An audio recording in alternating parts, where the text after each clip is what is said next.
I want to make art, but life keeps taking over. Ah! That's what I want to talk about today. So, a good friend of ours, Chris Gonzalez Aiden, this podcast episode is for you, my friend, and everyone else who's listening who has the same challenges. So, this question that came in from Chris, it wasn't really a question, it was a download of, this is where I'm at right now and I'm feeling a bit frustrated and I don't know what to do about it. And I totally relate to Chris's situation because Chris shared with me, at the beginning of the year, we all did Best Year Yet together.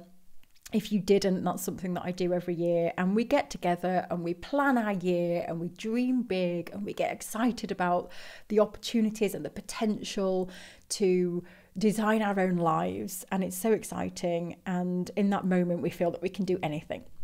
And then this always happens. Inevitably, life takes over. And it's usually March, April time that this happens. 3 months in, we're kind of powering and then life takes over. And Chris was sharing, in the community how he had this vision of really pursuing his own art, that it's time now. It's time for me to pour myself into my own art. And I'm really excited about that.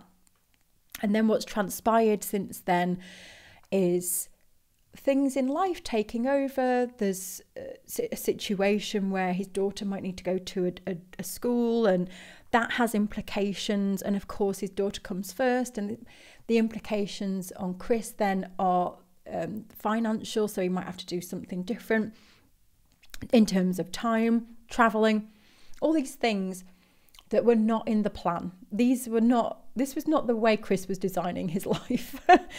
And then he goes on to say, and then the refrigerator breaks and the friend calls who hasn't called in a long time and I really want to speak to my friend, and all these things eat away at the time that you have dedicated for your own artwork or whatever it may be.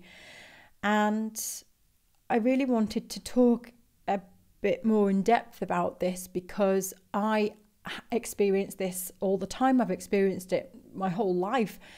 And I think it's something that we will continue to experience. It's one of those things that's very similar to when we create a New Year's resolution at the beginning of the year and we create something and it fizzles out. And the reason is because in that moment, we are so dedicated and so focused and we are driven to make it happen. And then life takes over. It just is the way it is. And then those things fall off. With our desires, though, and designing our own life, we don't want them to just fizzle out. And so that's what I wanted to share today, was just some of the things that I put into place when this happens, when life takes over, and how to handle it in a positive way. Because when I talk about having a best year yet, it's not about the year going exactly how we planned it to. It's how we react to these situations and how we re-navigate and how we start to adopt a growth mindset around these challenges being put in our direction. So the one thing I will say is when this happens to me, and it's happening to me right now, and this is why it really struck a chord with me, because I'm having the same push-pull, and I have done for years. I did feel this when I was trying to set up United Art Space. There was always things in life that kept coming in my way, kept getting in my way and challenging me. And I remember everything else just felt so much more important. Everybody else in my life I needed to attend to felt more important than setting up United Art Space. I had another income that was bringing money in and United Art Space wasn't. So it always felt like everything else was more important. And I let that be for a long time until it came to the point where it was calling me in such a big way that I couldn't ignore it anymore. So now myself, I'm experiencing it now with other things that I have going on. So obviously running United Art Space now is a full-time job. And there are other things going on in my life, in my personal life, that are occupying me in a very big emotional way right now. Huge, which I didn't anticipate at the beginning of the year. And there are big things that I set out to do at the beginning of the year, which if these personal things weren't happening, I probably would be able to do. But that's life, isn't it? I can't take that away. And I can't just dismiss these personal things that are going on in my life. And so some of the big things for me was the book, writing the book. My own art as well is always on the list of things that I want to prioritise and do in a small way for me. And then training this year is a big thing because I'm taking part in a big endurance event in September. And at the moment, every time I exercise in any way, I'm becoming ill. And so there's some underlying health issues that I'm exploring as well. So all these things are getting in my way. It's really interesting because I'm going through the same thing as Chris with having to make some decisions and soul searching right now. And so I think with each one, I'm looking at each and really asking myself, is this still important right now? Given everything that's going on in my life, is this urgent? You know, do I have this massive desire that's saying, yes, you must do this right now? And if I'm not, then I'm just letting it go. I'm just letting it be for a while because, and it's not forever. And also, I always talk about this, about trusting the process. And if there are other things occupying us to such a large degree that there is just no space for this dream that I have right now, I just don't have the capacity right now to think about this. It's trusting the process. I always say this all the time to myself, trust the process, Michelle, trust the process. Because if this dream that I have is not feeling like, oh, you've got to do this now, it's now or never. If I don't, it's about tapping into that intuition inside of yourself. Yes, I'd love to be working on this right now, but in reality, I can't because I have these other things that are pulling me in these different directions that feel important right now. That feels like where I should be putting my energy. It's a shame that I can't be working on this right now, but here's how to reframe this. One, I'm going to trust the process. Quite often when I've taken my time to do something, it's because there was a reason for that. It's because sometimes things can't be rushed. Sometimes we're not in the place that we need to be to execute the artwork or the book or whatever it is. And actually, you know, if I park this now and I come back to it in a month or 2 weeks or 6 months or a year, I'm going to be a much richer person in terms of my experiences and what I've just been through. And I'm going to bring something so different to this now. And when I've done this in the past, when I looked at United Art Space, I could have done it earlier, but I wasn't ready. The steps that went on before that contributed to the success of United Art Space. So sometimes we have to trust the process if there's something more calling, because the danger comes from the other things that are taking us away from our desires. Sometimes what can happen then is we start to paint a picture of the future. We try and predict the future. So let me use Chris as an example. Chris is having some pulls in different directions right now, which then I believe is making him paint a picture of the future that now my art is never going to happen. I had this image of me making art and getting back to art and the next 5 years being finding my voice and making this really happen as an artist. And that's not going to happen anymore. And this is where we have to be careful because we're pulled in these different directions. And then we start to paint this awful picture of where it could be taking us, or these things aren't going to happen anymore, and it's terrible. And it's a terrible shame. And what might actually be happening is the opposite, is that actually I'm going to pause this for now. And when I pick this back up, when I get back on my feet after this situation has been resolved, and maybe I get into a flow of how this works, maybe there's been something waiting along this new journey.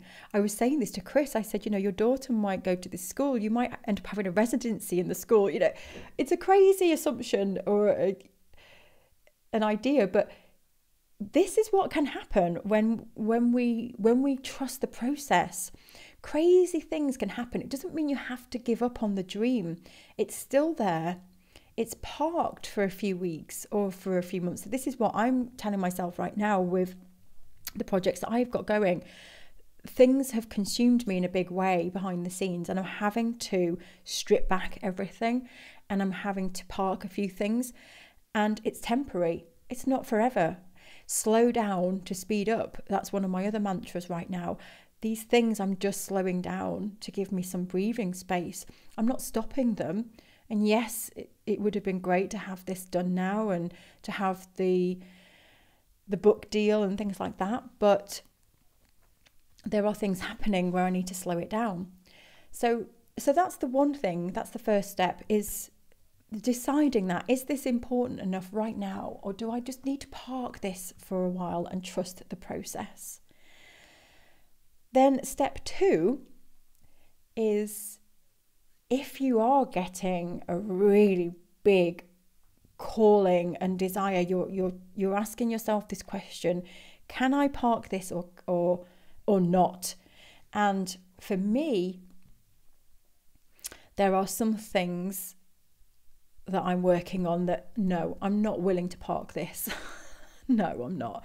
And there, when I was thinking back to United Art Space, where I was doing another job for a while, and other things in my life kept cropping up all the time, and the children were very young, and I didn't have the finances, I didn't have the resources, I didn't really know what I was doing. I kept feeling like I was just chasing my tail constantly with life and the chores around the house, and no sleep as well, because the children were waking up during the night for feeds. And it was just this constant, every year I kept saying I want to set up United Art Space, and then another year would pass and it still hadn't happened. And I just felt like I was just on this constant journey of never bringing that to the surface. It never felt like the right time. And then I don't know whether there was a catalyst, I can't remember, but there was just suddenly a point in my life where I was like, no, enough. And it just felt like such a big pull that I thought, I have to do this. It really felt like a now or never. It felt like I've been putting this off for so long. If I don't do this now, then, well, every year I'm just going to keep putting things in front of this goal of mine, and it's never going to happen. So enough was enough. And then what happened then was I made that conscious decision. I have to carve out non-negotiable time. But you have to have that desire to make it happen. And that desire to make it important enough that it comes above all other things. And yes, my children are more important than United Art Space. But at that point,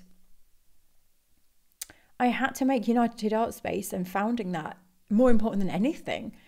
And of course, if something terrible would have happened, I would have put them first. But I had to be really ruthless with my time. And I had to then go, right, okay, if I want to make this happen, then I need to carve out. It was an hour a week to begin with, and then it quickly turned into 2 hours a week. I have to carve out this time, this non-negotiable time, and I have to make it happen. And I looked at my life and I had to let go of things. Again, it was letting go of those things temporarily. This is not changing in your life permanently in this way. Sometimes when I look back at the things I've had to to do to fit things in that are very important. Sometimes I've had to work through the night and get up early. That's what I've had to do in the past. When I've had a job and I've been trying to study, when I was doing my degree, that's what I had to do. I had to get up. I was working till 1 o'clock in the morning. It wasn't ideal, but there was no other way at that point. And then when it was setting up United Art Space, I just knew I had to ask for help. I had to speak to people and say, this is really important to me and I'm really struggling at the moment to ever find the time, and I really want to do this. It means the world to me. And I had to speak to my family and people that are close to me and say this. And then we figured out how I could get help, and my mother-in-law would come round and I would sit outside in the garden so that I could have some peace away from the children while she sat with them for an hour. And then I would do my courses learning how to set up United Art Space. And then that worked. And my mother-in-law said, that's like, I'll do 2 hours. That's okay. And then it up to 2 hours. And it kind of went on from there, because then once I established that routine and I started to really bring the dream to life, then it became more purposeful. It became a big desire. So it was no longer just this thing I want to do. There was a real need then that I've come this far now. I have worked so hard on this that I'm not just going to let this go. It really became powerful inside of me where I made that time. It became really important as everything else in my life, because of the time I dedicated so far to the cause. So I think they're the two steps. It's either letting it go and trusting the process, or listening to that part of yourself that's screaming to say, this needs to happen. How are you going to make this happen? And finding those very small ways at the beginning to get to that point where it becomes a big pull and you'll do whatever it takes to make it happen. And so some of the things that I also did back then was created triggers for myself. So because I only had an hour a week and it's such a short amount of time, I've done this with my own art as well, when it's been my own art time, whether it's to make art, whether it was to get United Art Space off the ground, whether it's been to work on my book, anything. One of the biggest parts of it has been environment. It has been stepping away from the usual environment to a different environment. Now, this might be me going to the library. It might be me setting up a different part of the house where I've got my art kit set up. So I'm almost feeling like I'm going into a different world. When it was setting up United Art Space, it would be the garden. I had nowhere to go. I had nowhere to be. I had to be very close to the children in case they needed anything. So I worked in the garden, literally sat in the garden working. And that was my environment, but it was a shift. It was a shift, and it's such a big shift mentally for me to step from one place to another. It was like, right, now I'm here to do this. And so any triggers that you can do to utilize that short space of time, like I'm moving from this now into here, and this is my time. It also sharpens you up to, if you've only got an hour, you need to use that hour. Rather than put pressure on yourself, enjoy it and use that hour in the most productive way. And the more you do that, the more productive you will be over time. So triggers, again, putting something else on. If you have to get changed, if it's to get in your art clothes, it makes you feel like your brain goes, right, this is time to make art. The more you do these things habitually, when you step into the garden, after a few weeks, stepping into the garden at that table, I go, right, this is work time.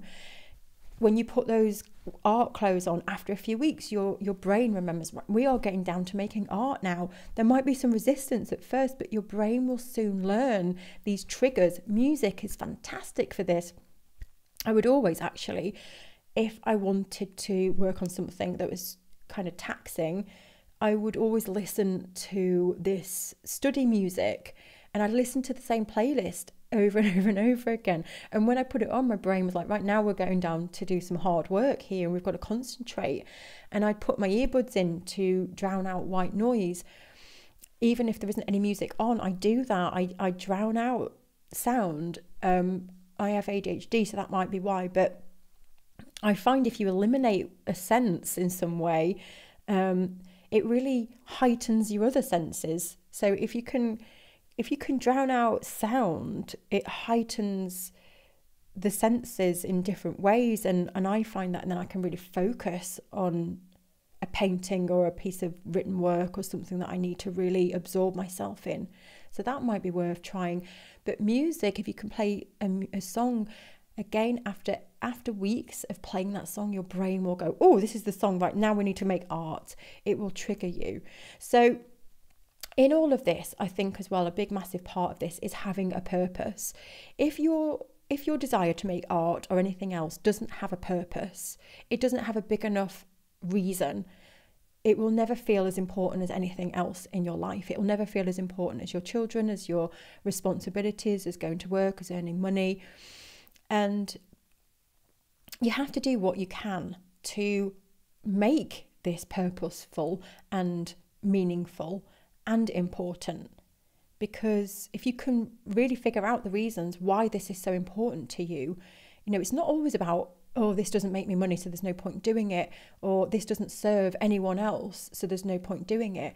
Because if you look at your art making and what it brings to you and what it's doing to your mental health and how it's helping you process the world around you, how it's helping you fine-tune a skill, and it's growing your confidence, it's feeding your soul, it's answering questions, it impacts other people because you will be happier, you're understanding more about yourself, you're able to articulate more.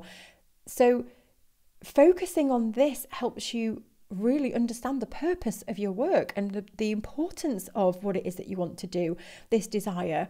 So bringing that to the surface so it doesn't feel like a selfish act or something that isn't really that important because it's just this.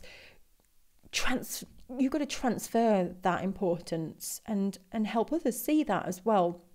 So that's one thing I would really say is step 3 is how do you bring that importance to what it is that you want to do? Because it is important. If it's calling you, then it's important. Don't ever disregard that voice inside of you that's saying, do this art, you want to do it.